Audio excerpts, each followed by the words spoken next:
Without further ado, may I now invite Mr. Deng Chao, the CEO of Hashkey Capital. He will have a dialogue with Mr. Zhao Changpeng, ZZ, the founder of Binance, to exchange their views on CeFi. And ZZ will join us online. So, ladies and gentlemen, please join me in welcoming Mr. Deng Chao to the stage. A round of applause, please.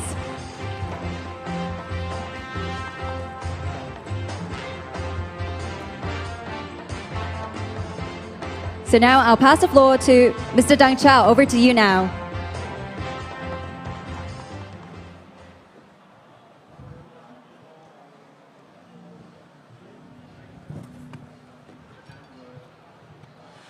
Good afternoon, everyone. I know it's been a long but very exciting day. By way of introduction, my name is Deng Chao from Hashkey Capital. Hashkey Capital is one of the biggest and earliest investors in the blockchain space. We are an institutional investor since 2015. We manage over $1 billion, and we have invested over 500 projects globally. It is my great pleasure to host this fireside chat. Normally, I would spend a few minutes introducing the guest speaker, but today, for sure, my guest speaker needs no introduction. Ladies and gentlemen, please join me and welcome CZ. Hi, Deng Chao. Yeah, how are you? Hi, CZ. Thanks for taking time to join. Would you like to say hi to the audience first? Yeah, hello guys. Yeah, so my name is CZ, CEO of Binance, and sorry I couldn't make it this time just due to scheduling conflicts. I've been to Hong Kong many times. I really like it, so I'll definitely attend the next one in person. Thanks, CZ. A warm welcome. So our topic today will be around CeFi. On behalf of the audience, will be asking questions around the CeFi ecosystem. I would like to hear your thoughts and your insights. First, let's start with what the users cares the most, asset security. In light of the security incidents happened recently and in previous years, some may argue that CeFi is inherently less secure due to its reliance on centralized infrastructures. As we always say, not your keys, not your tokens. So my question is, how do we prevent infrastructure failure, to prevent hacking attempts, etc., so as to ensure, as you always tweeted on your Twitter, users' funds are safe? How do we ensure that? Yeah, so CeFi and DeFi has very different risk characteristics. Not to say one is safer than the other. It's just that you have to have different levels. For both, you have to take security measures into consideration. For CeFi, you have to use so CeFi exchanges can be made to be very transparent with proof of reserves, which are verified on the blockchain that your funds are there. For example, Binance does this. Our wallet addresses are pretty public. FTX, for example, their wallet addresses were never public. Even Glassnode, other Nance, and they couldn't track their wallets. So with CeFi, if the platform is transparent, it can actually be more transparent than a traditional financial services providers. DeFi, if you can secure your keys properly, then holding your own keys is a good approach. You have more control, you have more autonomy, etc.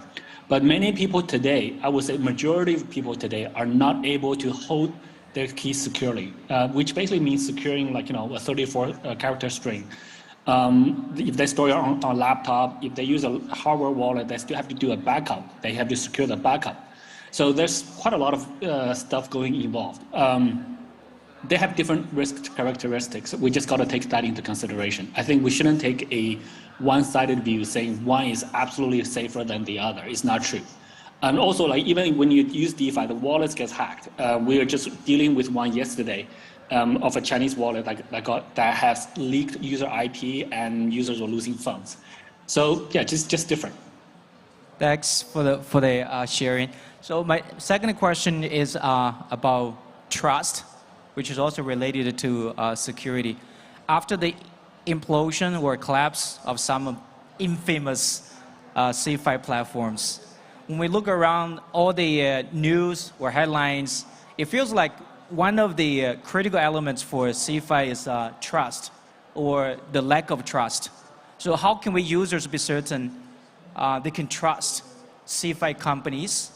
What CeFi or Web3 companies in general can do to rebuild or to re-enhance trust among users and some other like related stakeholders?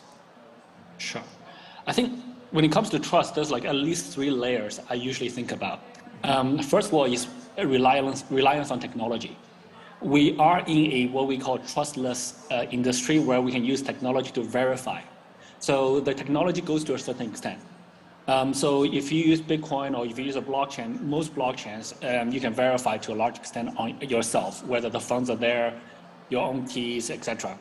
The second layer is for platforms. If you do any type of service or business, even if you use a blockchain, like say, even if you use Bitcoin, you still have to trust the community, right? So trust in that way is built over time, especially for a centralized platform. There's way more failed platforms or projects, even decentralized projects that they claim than successful ones. There's probably thousands of failed exchanges, for example, in the last 10 years. So trust is earned over time by our actions. So I think Binance has a very strong user trust.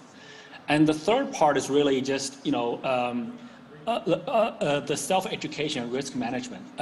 You have to, everything have risks. Centralized platform have risks. DeFi has risks. Traditional financial service providers, banks have risks. Even countries have risks. So you just gotta learn to risk manage. So it's important not to take an absolute black and white or naive view, but more taking a balanced view on things. Thanks. After users feeling comfortable about the security and they trust the platform, I think the next question is, I take exchange, for example. Exchange is one of the gateways to get people into crypto or Web3.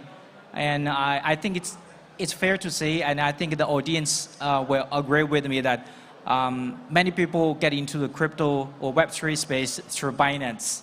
But when we take a look at the user experience, there is still a gap between Web2 and Web3 applications, I think, which stops users on board in Web3 in a way. So could you share some of Binance's practices in improving user experience? From your angle, where do you think CeFi can do better to further improve the user experience and bring more people into the Web3 world? Yeah, absolutely. So I totally agree that today a Web3 CeFi experience is actually not that great from a user perspective. You have to register, you have to do a 2FA, you have to use a hardware key, and then you do KYC, you have to proof of address, and then you still get risk control at different times, right? So the in Web2, most of Web2 have no KYC. Right, Web2 most social media, if you do a search, if you use Google, if you use WeChat, you don't have to do KYC. And so that the user experience is definitely not as simple as just using internet. And also DeFi, right, today, most DeFi don't have KYC, AML processes. That's actually simpler to use. But today, most people prefer to use CeFi because most people are more comfortable with using an email, password, and customer support. And if they lose the password, then they can call, somebody to fix it for them, and after certain verifications. So Web3, because we're dealing with funds, money, user assets, the security comes first. So we haven't got to a point where we're keeping everything super secure but super easy. Security kind of goes inverse proportional to ease of use. So we have to put in many security procedures, which hopefully with the improvements in technology, we can reduce those. Having said that, we have done a lot of work to improve the user experience. Even in KYC, we're now adopting local KYC procedures in each country or each region, so that we use local government databases, we use local vendors that specialize in those solutions. We use driver licenses in particular places. So we're trying to localize the solution as much as possible. But overall, though, I am not satisfied with the user experience in Web3, and I think there's a lot of room to improve, which actually means there's a lot of opportunity. Thanks, CeFi. At the very beginning, you done a comparison between CeFi and DeFi earlier this afternoon. We have a panel discussing on that topic. The initial conclusion I draw is that it is not CeFi versus DeFi, and we may agree that there might be a period of time CeFi and DeFi coexist. Do you agree with that? And how would you say DeFi and CeFi coexist in the coming year or years? Absolutely. So CeFi is not against DeFi, and DeFi shouldn't be against anybody, right? In a decentralized world, in a decentralized industry, you shouldn't be against anybody. Anybody who wants to participate should be able to participate. And any two people working together is centralization. In a pure decentralized way, everyone should be for themselves. There should be no collaboration. When you form a company, when you form a project team, that's centralization. So there will always be certain pockets of centralization in the world, in a decentralized world. And from a DeFi perspective, we are helping to onboard, as you said, we're helping to onboard people from the traditional industries into the crypto DeFi industry. So we're the bridge. We're building the bridge between the two places, and we're facilitating that flow both ways. So we should view that. We should view us as working together in filling different gaps in the technology or in the product services that this world can offer. So, and there's still many other gaps which we need to fill. It's not a competition. There are times where, look, if a person purely uses DeFi, then they're no longer using a CeFi solution like us, which is fine. The more people who use DeFi, the more people who use CeFi. It may not be the same group of guys, which is fine. So I think we just got to collectively grow the industry bigger together. Thank you.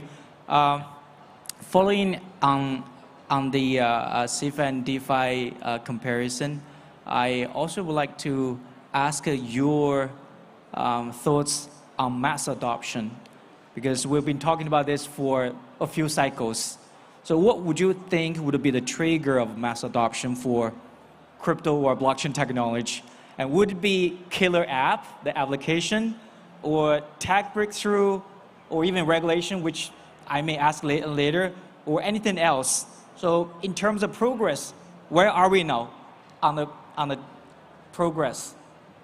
Yeah, so which one's going to be the trigger, which one's going to be the next trigger for mass adoption is always very tricky. It changes over time. And I honestly admit I don't have the ability to predict. So at the beginning of 2013, I would not have said, Bitcoin is going to take off in a big way when I started looking into Bitcoin.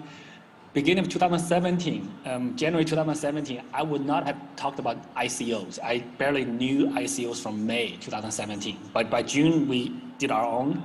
And 2017 was the ICO year. Everybody is doing ICOs. Beginning of 2020, I probably would not have said NFTs, but NFTs was that was DeFi. DeFi was all the rage in 2020, by mid-2020.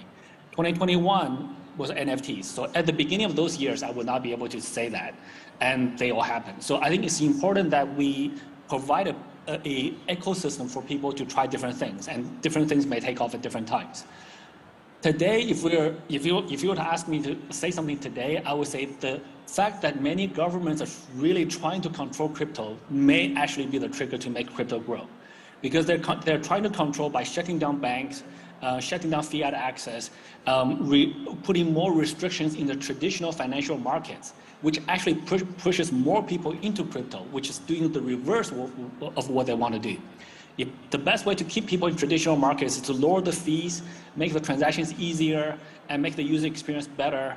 So that would be better. I think the lack of improvements in the traditional financial sectors are going to be the next push, the current push, I think, which we're seeing. Thanks, CeFi. Since you mentioned government and industry, I think I wouldn't let you go until I ask about the regulation. So here we're very, very thankful to Hong Kong's support of Web3 in the industry. That's why we are able to get together here for this conference. I think we all agree that along the way, regulators should be involved to set the rules and to protect users. But good regulation framework needs to keep a good balance between encouraging innovation and preventing illegal activities or even crimes. So what would you recommend to regulators in designing a thoughtful and a practical regulatory framework? And at the same time, what would be your suggestion to industry players like entrepreneurs here when approaching or interacting with the regulators? Yeah, so so this is a very, very important topic. I fully agree with you that having no regulatory clarity is the worst.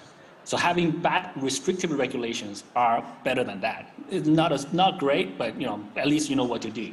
For example, China in 2017 said no crypto exchanges. No, we can get out. And then having unclear ones and then chasing people by enforcement is really, really bad, I think. But better is to have clear regulatory frameworks. And then having clear regulatory frameworks, there are always good and bad in every decision, in every regulatory guideline.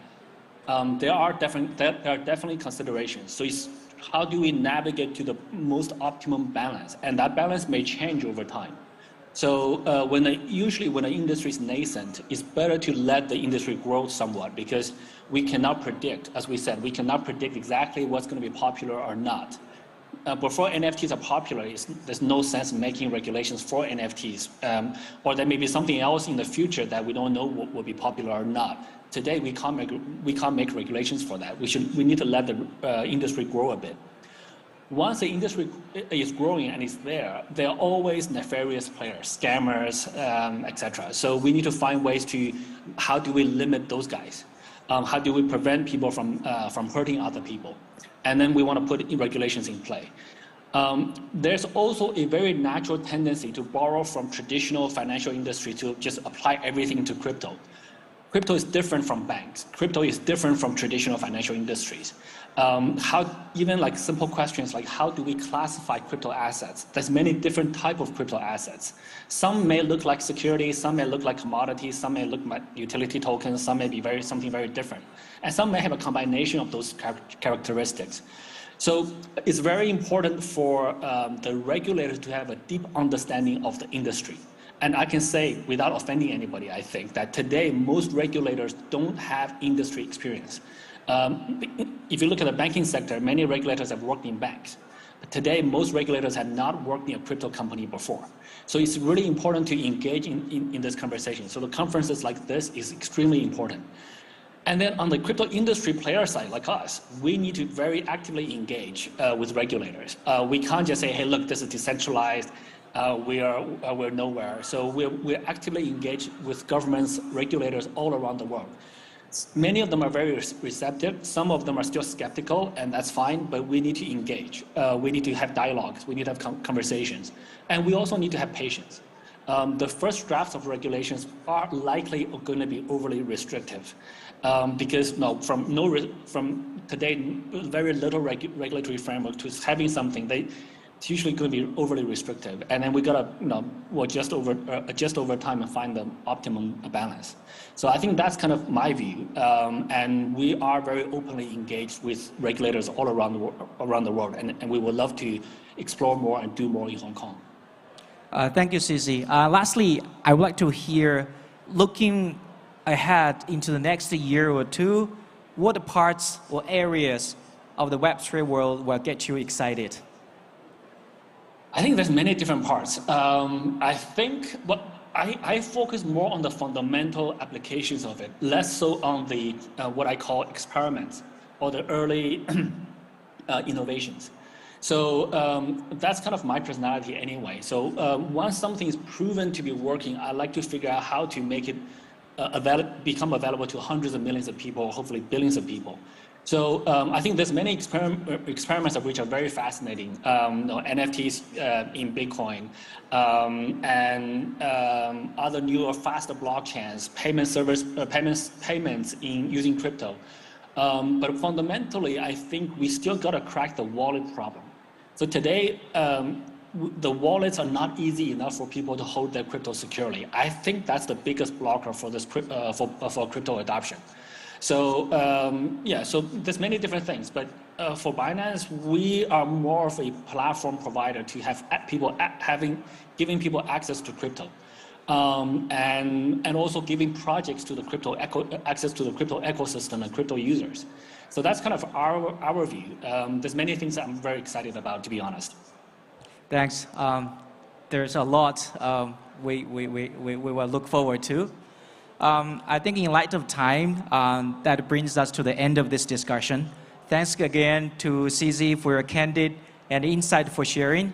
May I invite everyone to join me and give CZ another big round of applause. Thank you. Thank you so much, guys. Thank you, Deng Chao. Thank you. Yeah, bye-bye. Thank you, gentlemen, for intriguing and inspiring talk. Thank you very much.